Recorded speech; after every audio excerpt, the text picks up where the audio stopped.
Ketopik pilihan pemirsa, sejumlah upaya dilakukan oleh Bursa Efek Indonesia dalam mengejar target rata-rata nilai transaksi harian sebesar 13,5 triliun rupiah pada tahun 2025.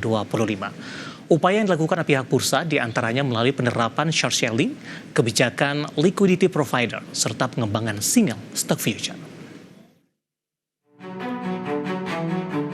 Bursa Efek Indonesia meluncurkan berbagai strategi untuk mencapai target rata-rata nilai transaksi harian sebesar 13,5 triliun rupiah pada tahun ini.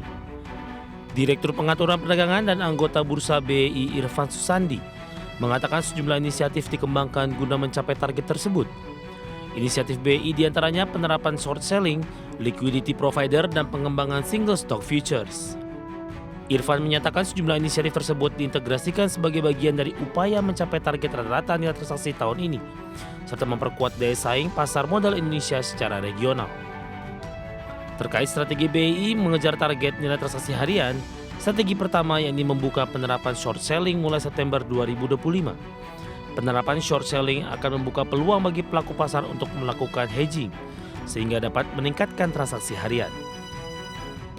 Selanjutnya, penerapan liquidity provider yang akan dilakukan untuk saham-saham tertentu.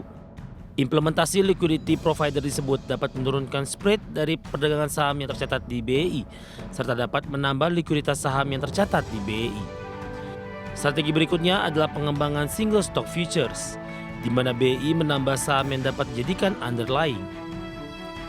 BEI juga memperluas opsi bagi investor derivatif dan diharapkan mendorong likuiditas pada pasar saham. BEI optimistis target rata-rata nilai transaksi harian bisa tercapai, di mana secara kumulatif sejak awal tahun, BEI telah membukukan rata-rata nilai transaksi harian sebesar 13,07 triliun rupiah. Bahkan selama sepekan, periode 14 hingga 18 Juli 2025, rata-rata transaksi naik 49,98% menjadi 16,62 triliun rupiah dibandingkan pekan sebelumnya. Selain itu, tren transaksi harian menunjukkan peningkatan selama 3 bulan terakhir dari April hingga Juni 2025. Bahkan sempat mencapai 13,29 triliun rupiah pada Juni 2025. Peningkatan ini pun disebut BEI menjadi sinyal positif untuk mencapai target di tahun 2025 yang didukung oleh sejumlah peluang seperti penurunan suku bunga acuan Bank Indonesia, penguatan kurs rupiah, serta kesepakatan tarif antara Indonesia dan Amerika Serikat yang cukup positif. Dari berbagai sumber ada exchange.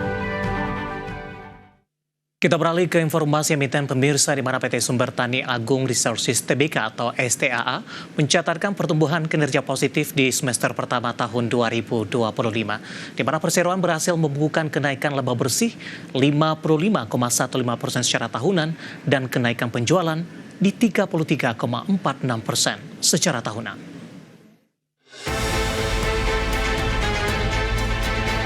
Dikutip dari Keterbukaan Informasi Bursa Efek Indonesia, PT Sumber Tani Agung Resources Tbk atau STAA berhasil mengakumulasi laba tahun berjalan yang dapat diatribusikan kepada pemilik entitas induk atau laba bersih sebesar 656,72 miliar rupiah di semester 1 2025. Naik 55,15% year on year dari 485,54 miliar rupiah di semester 1 2024. Sementara itu, perseroan juga berhasil mencatatkan penjualan 3,59 triliun rupiah, melambung 33,46% dibandingkan periode yang sama di 2024 di 2,69 triliun rupiah. Dari jenis produk penjualan mayoritas berasal dari produk minyak sawit sebesar 2,42 triliun rupiah. Diikuti produk minyak inti sawit 766,54 miliar rupiah dan produk inti sawit 201,09 miliar rupiah. Dari pasar geografis pihak ketiga, perseroan melakukan penjualan ke pasar lokal sebesar 3,50 triliun rupiah dan ekspor 84,63 miliar rupiah. Di tengah kenaikan penjualan, beban pokok penjualan ikut naik menjadi 2,41 triliun rupiah dari sebelumnya 1,89 triliun rupiah di semester 1 2024. Meski demikian, laba bruto tercatat tetap naik 45,77% year on year menjadi 1,17 triliun rupiah dari 804,41 miliar rupiah di semester 1 2024.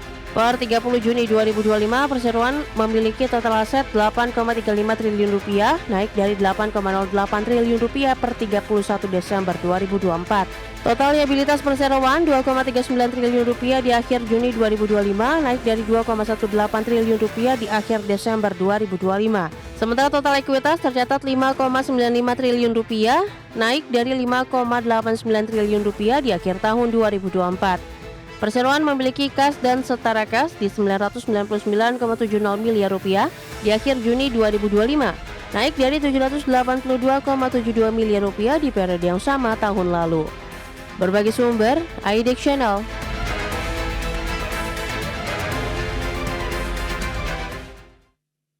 Pemirsa, di tengah rilis kinerja positif di semester pertama di 2025, saham STAA hari ini lebih cenderung mengalami penguatan di tengah pembalikan arah indeks harga saham gabungan.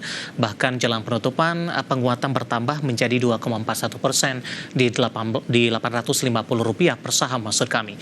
Langsung saja kita ke grafis yang pertama. Kita akan coba lihat pergerakan saham STAA di sepanjang perdagangan hari ini. Dibuka di sesi pertama pada pagi tadi langsung di zona hijau di Rp840 per saham. Kemudian pada pukul 10 melesat ke level Rp850 per saham pemirsa. Kemudian 11.30 penguatan lebih ke arah terbatas dan ditutup flat di 845 sampai dengan pembukaan sesi kedua. Namun ketika indeks harga saham gabungan berbalik arah melemah, saham STAA berusaha bangkit dan melanjutkan penguatan. Di sesi kedua saya akan coba update level tertinggi hari ini menyentuh ke 855 dan saat ini 850 menguat di 2,41%. Kita beralih ke grafis selanjutnya, pergerakan saham STAA dalam 6 bulan terakhir pemirsa mengalami koreksi setelah mencapai level tertingginya dalam beberapa waktu terakhir ini, baik secara year to date tentunya. Ya, di awal Januari masih diperdagangkan di level 800-an, Februari di 810, 3 Februari tepatnya, Maret menguat ke 870, April kembali mengalami tekanan, tapi masih bertahan di atas level 800-an. Namun di 6 Mei ini mengalami lonjakan yang cukup signifikan di 915, kemudian di Juni berbalik arah melemah hingga ke 755 dan di perdagangan Juli mencoba untuk bangkit kembali dan sudah diperdagangkan di atas level 800-an dan mencoba mendekati ke level 900-an pemirsa. Dari sisi valuasi dengan beberapa indikator yang ada, kita akan coba lihat pemirsa untuk STAA. Dari posisi PER-nya di 7,01 kali, PSR-nya di 1,28 kali, PBV-nya masih di 1,66 kali, dan VCFR-nya di 7,26 kali. Kombinasi secara fundamental, teknikal, dan juga dari sisi valuasi, dan semoga bisa menjadi salah satu referensi untuk Anda.